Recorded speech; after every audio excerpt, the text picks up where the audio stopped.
Alright, so my name is Lindsay Holmwood. I'm from Bulletproof Networks. Today I'm going to be talking about data-driven alerting with Flapjack, which is an open source thing that we contribute a lot to, and Puppet, and combined with Hiera as well. So it's a little bit different from maybe some of the other content that we've had today, in that we are focusing more on the monitoring side of things, but we're looking at configuring monitoring through Puppet, and using Puppet to drive Flapjack. So, what is Flapjack? Very simply put, Flapjack is a monitoring alert routing system. That's it. So Flapjack is constantly accepting a stream of events and working out who it needs to notify. So it's completely composable. It works well with other open source monitoring tools. It plays very well with the likes of Nagios, Singa, Sensu. It has rollup built in as well, so this is really useful if you're going to have tons of monitoring alerts that could potentially come to you at any point in time. So if you've got a large fleet of servers, thousands of servers, and let's say hypothetically you have some sort of failure in some sort of underlying shared system, rather than sending out an alert for each individual thing that's failing, we can roll all those up and send out a single alert. And as I said, it does alert routing, so people are very much at the center of what we're trying to do here with Flapjack. And the way that this basically works is that an event comes in, Flapjack is trying to determine whether it needs to notify somebody about that, who it's going to notify about that, and how it goes about notifying. That's it. That's all the Flapjack does. Very, very simple, but there is a lot of nuance and complexity to it. Flapjack is also completely API driven. So all the configuration data within it is all accessible via an API. And the nice benefit of this compared to other monitoring tools is that there are no restarts required or whenever you're making a monitoring configuration change. Hiera has maintained like a large Nagios installation before, like say upwards of, I don't know, 500 hosts or so. Okay, so a few people. And just quick shout out, how many people have you normally been trying to notify if something in that infrastructure fails? Like 10, 20, 100 people? 20. 20, okay. And isn't it always a bit of a pain to have to restart Nagios every single time you're making one of those configurations, or sorry, adding a new person that's come to the team? It can be a bit of a pain. So that's what we're trying to do with Flapjack, eliminate that pain. So we have developed it and we're using it in production at Bulletproof Networks. By two people actually, Ali and Jesse. Jesse's just down here. Just throw up your hand. There we go, there's Jesse. And I'm doing sort of a bit of project management on all of this. So we've been using it, we've been developing it for the last 18 months. We've been using it in production for the last 12, a little bit over 12. And it's working really well for us. It's completely open source and we're built upon pretty similar foundations actually to what Puppet is built upon. It's written in Ruby and it uses Redis behind the scenes. And Redis is sort of like a data structure server. It has a bunch of data structures in it that make it really, that help us solve a lot of the problems that we're trying to solve with Flapjack very, very easily. But the core thing that we're trying to do here with Flapjack is that we're trying to design a monitoring system for humans.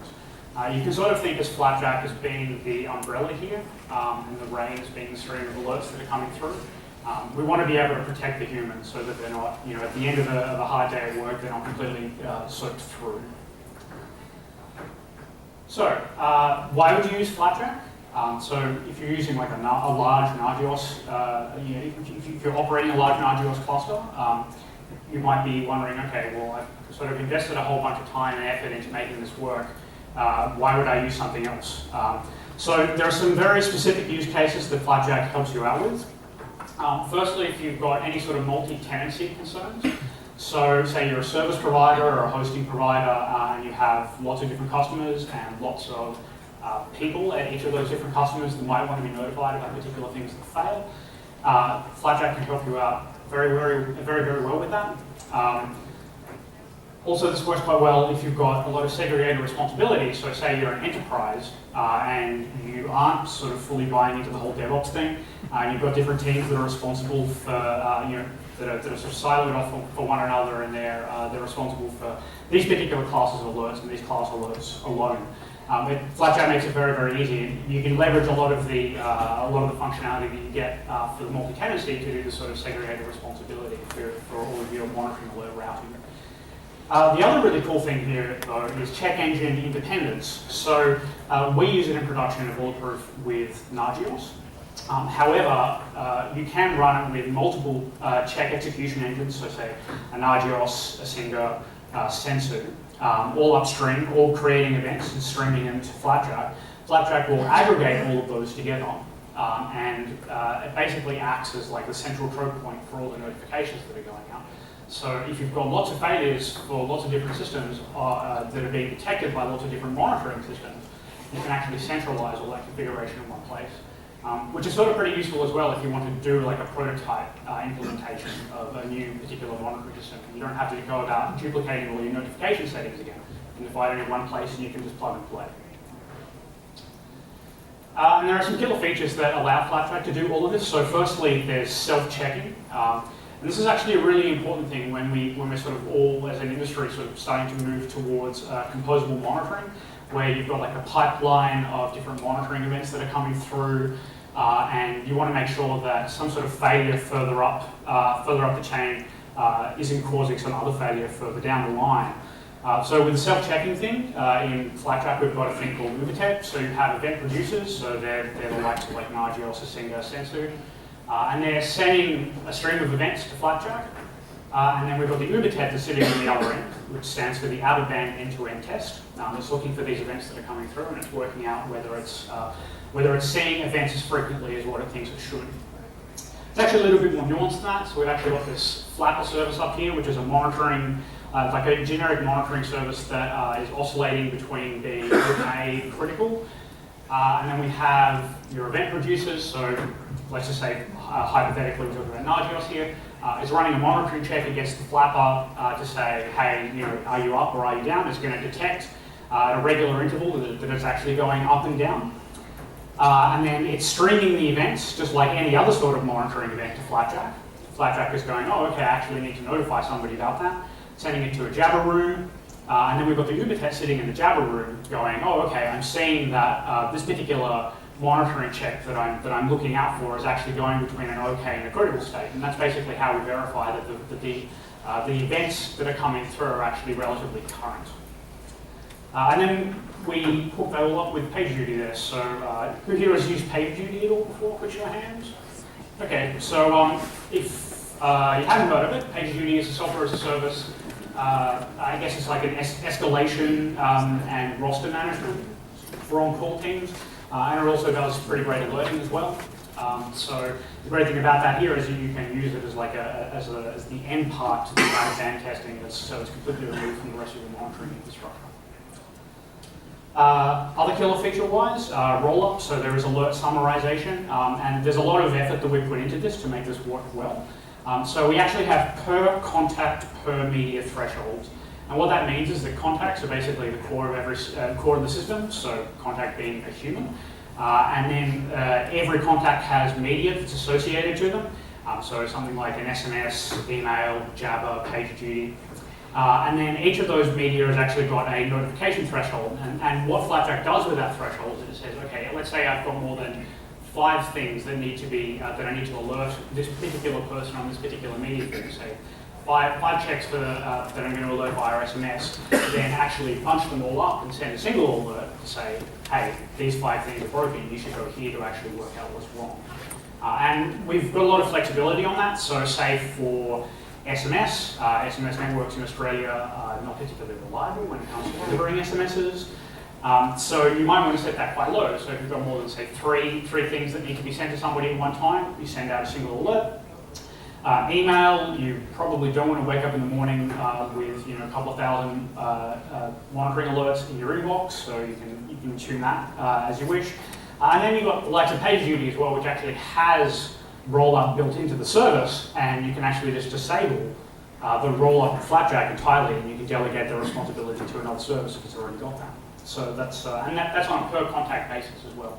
So every user, every consumer of the monitoring alerts is able to tune it based on what works for them, which is pretty neat. And the way that this basically works is that every contact has many media, and every media has one summary threshold. That's it.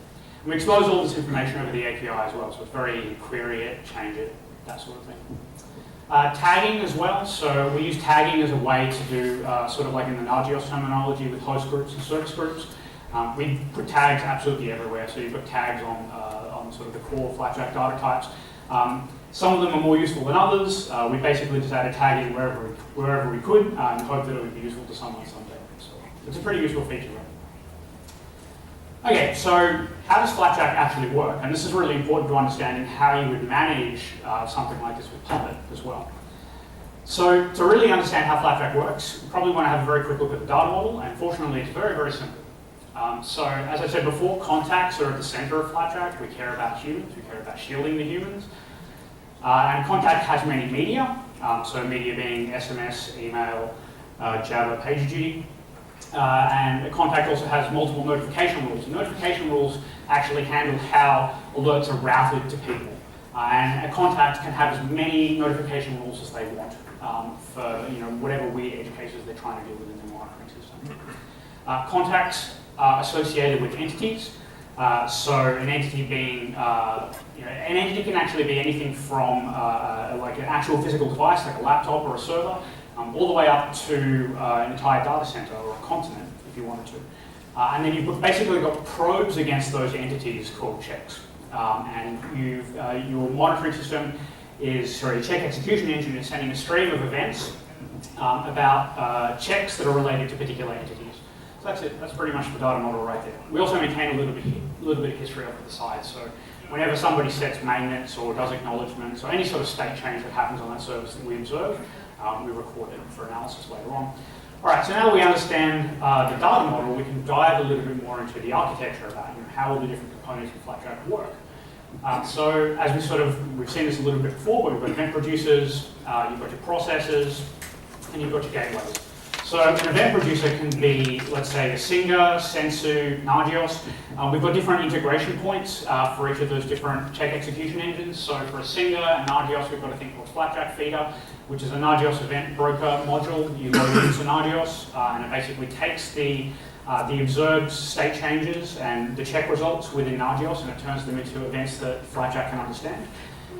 Sensu as well. There's a bunch of great guys over in Portland, funnily enough, where Bubble Labs is from, over at Jive Software. So Justin at Jive has created a little plugin for Sensu as well. Sensu is sort of like a more modern take on check execution. It's a bit more dynamic. It's sort of designed for the cloud. And there's a lot of active work being done on it. So you can use Justin's thing there to take the events out of Sensu and actually send them to Flapjack. And yeah, we've got a bunch of different event producers here. So hypothetically, you could also hook it into cron. You notice the Nagios is at the end there. I want to do more. And then on the processor side of things, the processors are actually two different components. So you've got your plain old processor, which is receiving the events, and then you've got the notifier. And the notifier has a bunch of complex alert routing knowledge and business rules in there. And what the processor is doing is taking the check results, so the events, and it's storing them in Redis, and it's asking those questions that we were talking about before about, is there something wrong? Do I need to notify somebody? Who do I notify? And basically the responsibility for working out who to notify and how to notify them gets delegated to this notifier component here. Crazily enough name. So there's some interesting alert routing logic that happens here to make all this cool stuff work. So you've got an event all the way up here. An event has got a bunch of filters that are associated with it, so it's basically finding a bunch of failed events. And then if it detects that there's a failed event, it turns the event into a notification. And the notification logic then kicks in. So there's a bunch of maps and reducers here. So it finds the people that are interested in that entity. So let's say Alice, Bob, and Carol. And then on those people, it finds all the media. So Alice has got an email and SMS. Bob's got an email and SMS, and Carol has also got an SMS. And then it deletes media based on tag, severity, time of day, so that's where the notification rules actually kick in. So in this particular case, we've just stripped out Bob's email. And then it can also delete media based on black holes. Black holes is a whole talk in itself, we can talk about that later. And then it'll also delete the media based on the notification intervals down here. So when it's deleting based on notification intervals, it's basically saying, This is done on a per contact basis as well. The context says that I don't want to receive SMSs more than every 5 minutes or every 15 minutes. So if an event has come through and it knows that, and Flapjack knows that it needs to notify somebody about that, the person who says, oh, actually, I don't really want to receive notifications more than every 5, 10, 15 minutes, it'll delete it at that point. And then all the way out the back here, you've got a bunch of alerts that are shot through. And that's it. That's pretty much how all the alert routing logic works.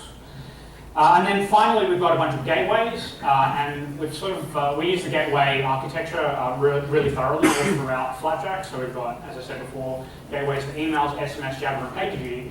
But also, maybe a little bit surprisingly, we've got gateways for web and the API as well. So the web interface for looking at how Flapjack works is just another type of gateway. It's a bi-directional gateway where you can read data out of it, but also push data into it.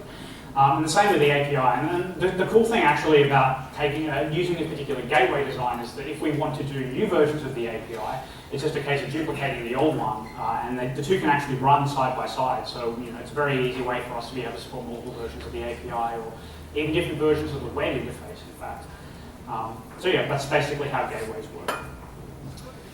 There are some things about Flapjack that may surprise you compared to other monitoring systems. So firstly, Flapjack assumes that you have a constant heartbeat of events that are coming through. Let that sit in for a second there. So there is no concept of a one-off event at all. So Flapjack is assuming that your event producers are constantly checking, constantly feeding events through. It's fundamental to the way that things like the out-of-band end-to-end tester works. But it's also really important because it's how our notification logic actually works as well. Flapjack fundamentally cares about how long a check has been failing for. It does not care about how many times the check has failed, which is quite different from the Nagios model, right? So why do we do this? Well, we don't have any sort of concept of hard and soft states. If you've ever used Nagios before, you'll know that you'll have multiple soft states where you don't notify somebody, and then after a thing has failed for enough times, it'll kick into a hard state, and then it starts notifying somebody. That can be a bit problematic actually when you have an irregular stream of events that are coming through. So you could say have 3 soft states, and then all within 5 minutes of one another, and then there's some sort of problem on that system, and then you don't, and it's another 15, 20 minutes until an alert comes through. But at that point, the machine's already failed and it's already been down for 15 or 20 minutes, and you don't know about it. So that's the whole point here of having this, of caring about how long something has been failing for. And it's also fundamental to the way that we send out notifications as well. So you can think of the way that we send out notifications as a sort of a broadcast delay. So there's about a 30-second window that we actually buffer up events before we decide to actually send something out. And that allows us to do smart things like alert summarization and roll-up, because we can actually look at all the events that are about to, all the notifications and events that are about to go out to a contact, and we can go, oh, okay, actually, this particular person wants these notifications to be rolled up into a single alert, and we can do that very easily. And again, this is all about shielding the human. We don't want them to be soaked at the end of the day. Okay, so let's get into the nitty-gritty stuff about how we actually integrate it with Puppet, the fun stuff.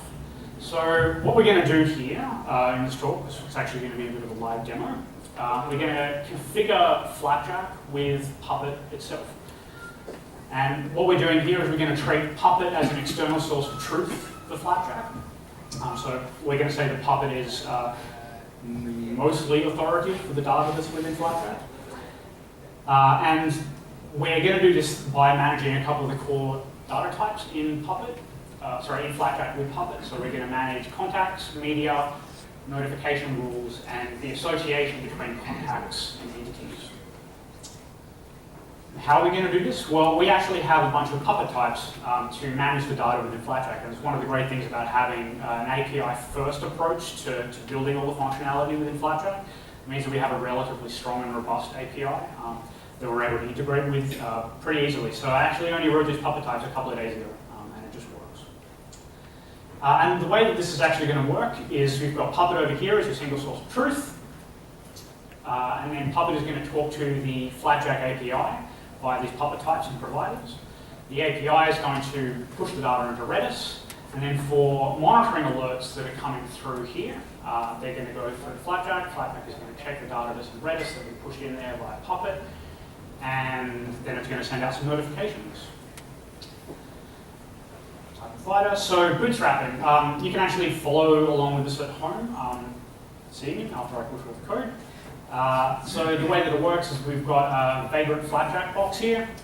So you can do a git clone of that and actually get Flapjack up and running on your laptop within a matter of minutes. And we're going to do that, and it's going to be booted. So from in here, we're going to start digging around in manifest site.pp. Can you all see that up the back okay? Okay, great. So the useful bits here are we've got a default node. So any Vagrant instance that we fire up here is going to have this particular configuration applied to it. We're saying that we're going to have curl installed, and we're actually going to run up a copy of Flapjack with Singa and Nagios both on the same machine. So we've actually got two different monitoring check execution engines, and they're both feeding events into Flapjack. Then what we're going to do is we're going to set up a Flapjack contact for Ada Lovelace, who's based in London. You can see the email address there. Okay, so that's the data. There's nothing else to it. And what I'm going to do is I'm going to run vagrant provision. So when I run vagrant provision, it's actually going to do a puppet apply on the machine. It's basically SSHing into the machine and then doing a puppet apply. It does some other stuff beforehand as well, like trying to talk to Ruby gems, which in Australia, on our blazingly fast internet connections here, that can sometimes be a bit slow, as we can see.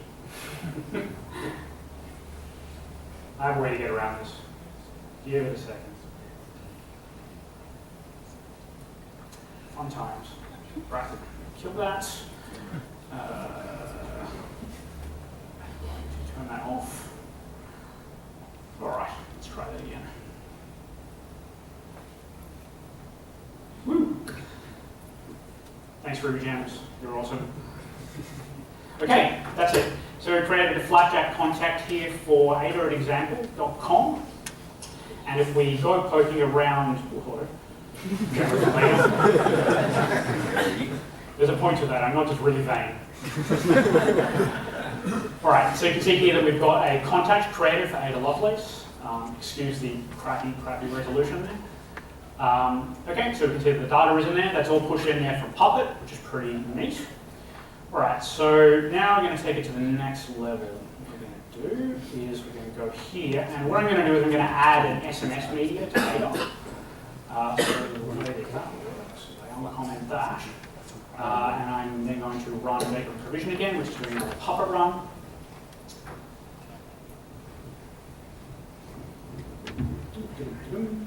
Okay, so you can see there that it's created an SMS media from, it's turned a no SMS media into one with a roll-up threshold of 5, a particular phone number, and a notification interval of 2 minutes. And just ignore for a second that Ada is based in London, but she has an Australian phone number. We'll get to that later. So now that we've done that, and we refresh, we can see here that Ada has got a mobile number. Awesome. All completely driven by Puppet over the API. So Ada is now being added into the system. She's also potentially receiving monitoring alerts, which is pretty neat. And it's all completely controlled out of Puppet. So what we're going to do again is we're actually going to add a default notification rule here of basically a catch rule. So what we're doing here is we're saying that Ada at example.com, she wants to receive all warnings via email and all criticals via SMS. And you can do a combination of the two as well. So let's remove that. Okay. Another Puppet run.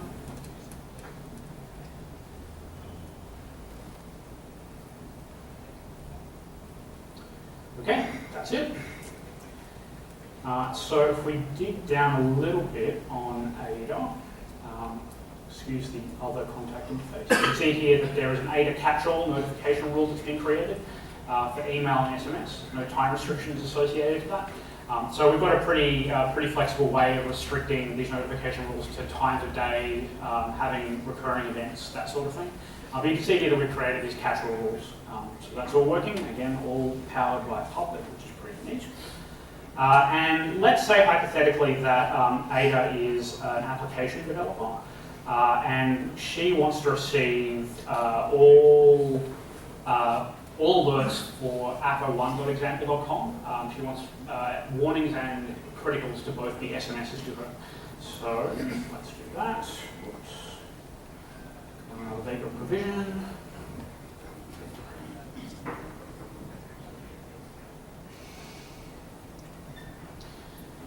Magical. Okay, and ignore that that has been created every time. That is a bug. Okay, there we go. So warnings and SMSs all there, all controlled by Puppet. And we can do a similar sort of thing as well. So let's say she's an application developer, but she doesn't really care about receiving critical alerts for the databases, but she does care about warnings because she wants to have at least a bit of insight into what the database admins are having to do every day. So we're going to do the same old trick. And then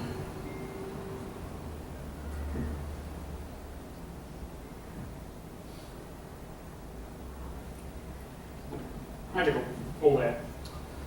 And the tags display isn't working, but trust me, it is actually working behind the scene. Okay, so we've got that there. So we've got configuration for contacts, media, notification rules, all being completely driven out of Puppet, but talking to Flapjack. Then the next bit is, let's go to that, Hiera, which is probably the coolest part of this talk. So who here has used Hiera at all in anger? Okay, so maybe a third of the room. Right, so this is going to be a nice practical example for the other two thirds. So the way that we are integrating Hiera here, if we pop up to the top, is we're using this Hiera resources function. And what this is going to do is it's going to look at all the Hiera data in the hierarchy, and it's going to find all resources that can apply to this default node over here. Well, it's actually very specifically going to apply to flapjack.example.org. And it's going to instantiate those resources on this particular node here. So I'm going to uncomment that. And what I'm going to do here is I need a volunteer, somebody that's willing to have their mobile phone number up here on the screen. Anybody, quick show of hands. Woo, there we go. What is your name, good sir? Eric. Eric? Let's just keep your surname as Bill. All right, and your mobile number is? 0431 31 261 261 842. 842. Okay, so you've got a notification interval here of 120 seconds and a roll-up threshold of 5. And what I need to do at this point, actually, is get back on the internet. Because I won't be able to send too many SMSs without getting online. All right. Okay. So we've added Eric's data in here, and change John to Eric. And this is all configured here in Hiera. And what we're going to do now is we're going to do another Puppet run and go to vagrant provision. And the cool thing about this is it's actually going to merge the data from two different sources. It's actually going to use the data that we've already got here in site.pp, and it's going to load this extra data from in Hiera to say that we actually want to notify Eric about something. Okay, so that's applied here. You can see here that Eric Doe.example has been set up as a contact. All right, so then the next thing that we're going to do here is we're going to simulate a failed check. So one of the little cool things that we've got that we shipped with Flapjack is a little script called simulate failed check. If you actually look at it, a bit smaller so you can sort of see. There are two different ways that you can simulate a failed check. You can fail and recover, or you can just plain old fail. A bunch of different options here, so for how long we're going to generate failure events, how often we're sending those events through, the entity in the check that we're sending those particular events for. Okay, so Eric is all hooked up, and what we're going to do here is we're going to fail and recover for 1 minute, the interval of 10 seconds, for localhost.example. Actually, I just missed one thing. Let me stop doing that. Eric, where art thou? Eric Doe. And we need to associate you to localhost.example. Ooh, wrong one. Ooh, and that didn't work. That's interesting. This demo is not going to go very well at all.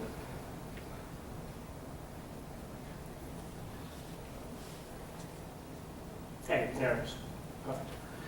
Okay, so we're going to do that simulated fail check. I see that Jesse is sweating a little bit down here. Okay, so we're going to send a failure event, critical. So there is a, as I was saying before, there's this broadcast delay in here. So Flapjack is basically buffering events for 30 seconds, so it's got to see 30 seconds worth of failed events before it actually needs to start sending an alert to someone. So Eric, you should probably start receiving an alert in the next now. Schedule maintenance is not. It should be fine. No, I just used it. Eric, do you have an SMS? No. The phone reception here is a little bit shit, sorry.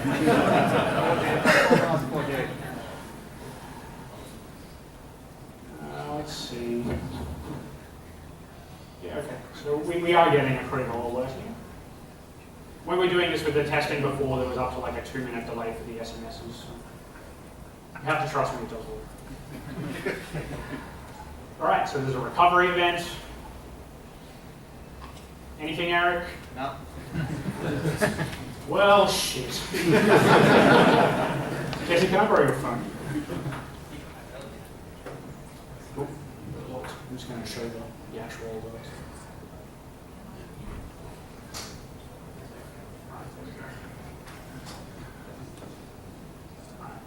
You're going to have to trust me, but there we go. Maybe if it focuses. Well, yeah, this demo is really great, isn't it? Well, if you can read backwards, you can trust me that there are actually alerts that are being sent. Anything yet, Eric? No. Not to worry. I'm sure Eric will receive it as soon as I finish giving it to him. Because the service already recovered? Yes, but you should, you'll probably receive 2 alerts. You'll receive the original problem, and then you'll receive the recovery as well. Just yell out, actually, if you do receive the alert. All right, and to cap off, Flapjack is entirely open source, so you can download, start using it, integrating it in your own environment right now. You can find it on GitHub here at Flapjack. We also have a very strong focus on quality documentation, so we try and document absolutely everything we're doing here in the Flapjack wiki. We consider bad documentation to be a bug. We also consider a bad first experience to be a bug. I guess, Eric, you're probably having a bad first experience now, so we'll have to get that sorted, go create a bug. Thank you very much.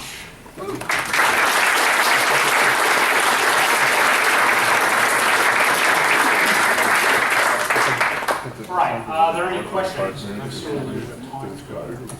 Yes. Let's say you've got a Hold on, sorry. Coming. Got it.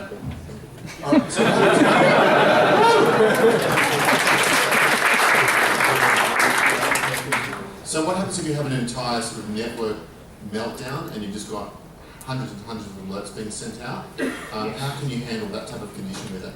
So exactly with the thresholding, so the summary threshold, you basically say that for this particular person, don't send them more than 5 alerts at once. If you trigger that threshold, then you start sending out a single alert at the normal interval. Yeah, so we don't really use the concept of parenting or anything like that you have in Nagios, mainly because maintaining a graph of data like that manually of all the different relationships between things becomes an absolute nightmare once you get to a certain scale. I mean, if you look at the size of Bulletproof's infrastructure, we're dealing with thousands of services, tens of thousands, possibly even hundreds of thousands of checks on thousands of services with thousands of people that could be notified at any point in time. So trying to maintain a graph for that, you would have to like employ a team of 10 people, and their work would never be done. It'd be a very depressing job. Cool. More questions? Yes, up there. No, just stand in front. Cool. Go back. This guy. I have to call in your implementation of the Flapjack Puppet module, how are you interacting with the API? Are you doing things like upserts just so you don't have to like check? Yeah. So if we want, we can have a little bit of a look at the type and provider. This is going to be deeply embarrassing for me because this is the first type of provider that I've ever written. Maybe we should prepare that. Sorry. No, that's all right. So yeah, I've been using Puppet for 7 years now. I did one of the largest Puppet deployments in the very early days in Australia. And up until 3 days ago, I've never written a Puppet typing provider. So quick show of hands, who here has written a Puppet typing provider before? Okay, so please, those of you that raise your hands, do not laugh. That should be fine. So if we look at the Flapjack contact type, ooh, I've already got it open. Yes, all right. Let me kill this. Can you all see that up the back okay? Might be a little bit small. But. All right, so this is just a plain old Puppet type here. We've got a bunch of documentation. We've got a bunch of properties that we're setting for the SMS media. Because it's a hash, we need to do a little bit of extra legwork. So we've got the two states, what the state currently is and what the state should be. We're manipulating the output from the API and also what the user is putting in to sanitize it, to make sure that it's all strings. We've got a nice sort of convenience function there for printing it out. So this is the type side of things. This is the very, very lightweight implementation of like what you're actually dealing with within the public DSL. But then you've also got the provider. And this is where the interesting stuff actually starts happening. So we use a little library. We actually ship a library as part of the Flapjack project called Flapjack Diner. It allows you to consume Flapjack. And we do some slightly insane things in this Puppet module to embed Flapjack Diner in here. But you've got a bunch of standard methods. So you've got a create method for, funnily enough, creating the contact. And then associating the media. So this is an interesting use case actually in that generally when you're writing a Puppet type of provider, you're only ever interacting on one single thing at a time. Whereas because we have a fairly granular API in Flapjack, you've got an API endpoint for creating a contact plus another API endpoint for setting media, notification rules, that sort of thing.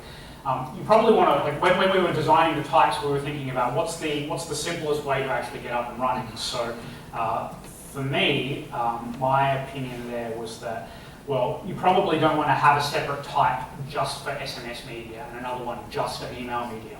Those media actually relate directly to one of these contacts. So from a user perspective, you want the media to be in line with the definition of the contact. But of course, that makes the implementation of the provider a little bit more complex. Because not only have you got to create the contact with one API call, then you potentially have to create 2, 3, 4 other media with other separate API calls. So we sort of got it's a little bit complicated here, but we basically create media that's associated with contact. So that's doing the creation. There's also the destruction. Exists first name. So you can see here that we're actually using the Flapjack Diner API. So there's a file above all of this that we've required that knows about where Flapjack is actually located.